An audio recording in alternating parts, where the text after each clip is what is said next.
Today is March 28th, and I am interviewing Ms. Byerly for my career subject as a psychologist. So I'm just going to get started by asking you a few questions.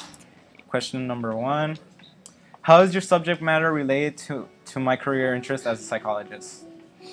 How does your subject have to do with mine? Psychology involves a lot of connecting the dots and moving from here to here to here to here.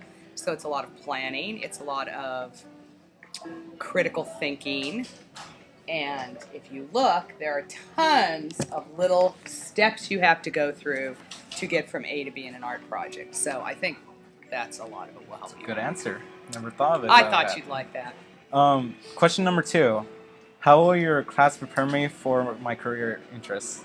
Again, planning. It's a major part of art. Planning, being responsible, thinking about all the little things that could go wrong, trying to thwart that ahead of time.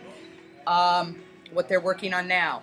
If I don't do this, I'm going to have trouble later, so I have to remember to do this now. And I think when you're going to school, when you're doing anything like that, you got to have a plan. True. It's true for all cases. Mm-hmm. Okay, question number three. What makes your class unique and what makes it special out of all the classes that are in Los Angeles? It's me. Look, it's me. We do great stuff here. It's fun. True. I've heard a lot of good things. You get to do, we concentrate on media here.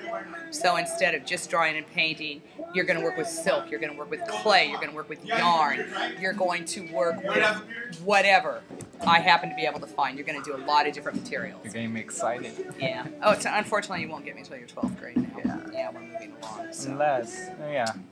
Anyway, question number four. How do you implement character education in your class?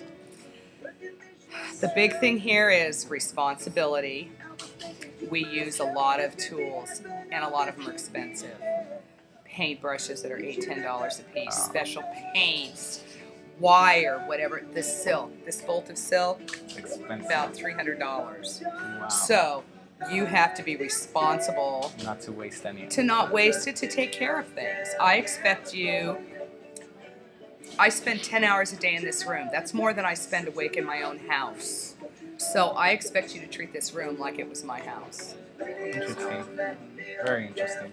So question number five. How would your subject help me understand mental patients or troubled adults?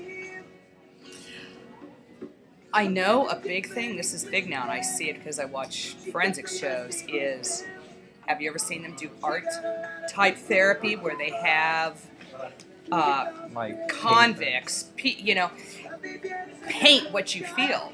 And so I think a lot of that, if you implement things like that, that would be kind of cool, because if you see some of the artwork that comes out of prisons, you can really tell, this guy really has anger issues, or this guy really hated his mother, or this guy really thinks he's doo-doo, excuse me.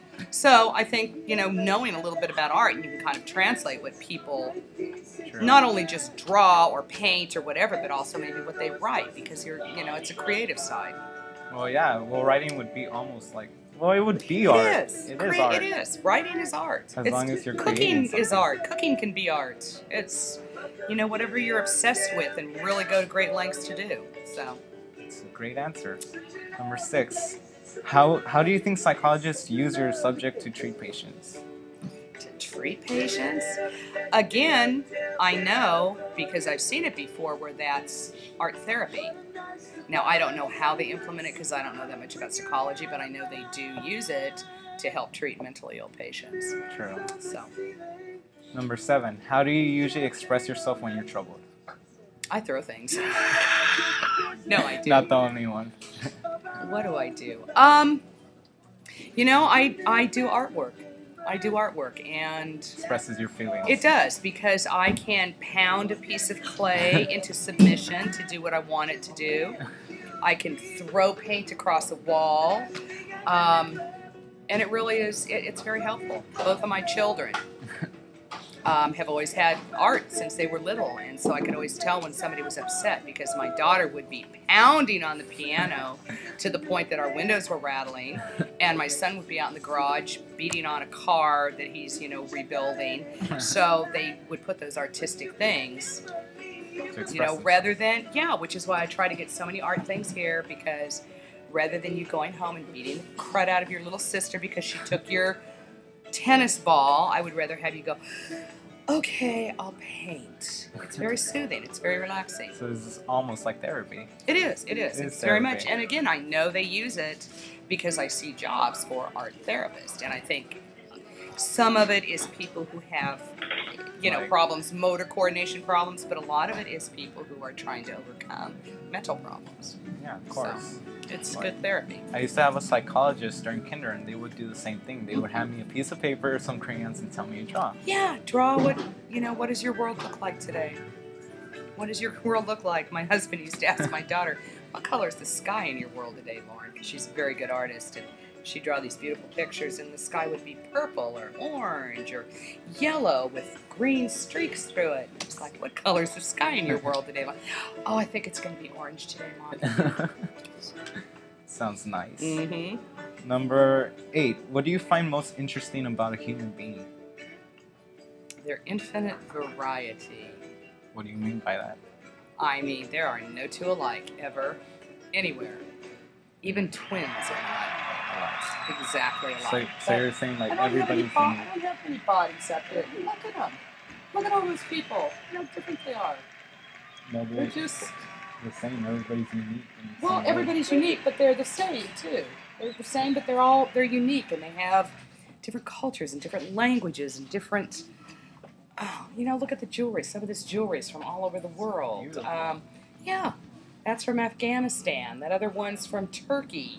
They're, Everybody has their own unique style. Exactly, and that's what's so neat about the world. It's all the different people in it.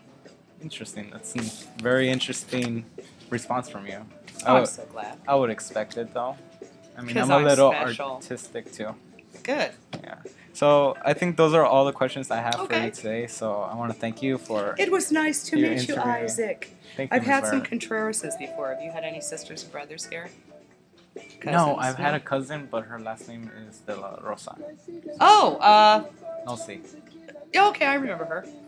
Alrighty. All right. Thank you, Cool. Ms. Byerly. Alrighty.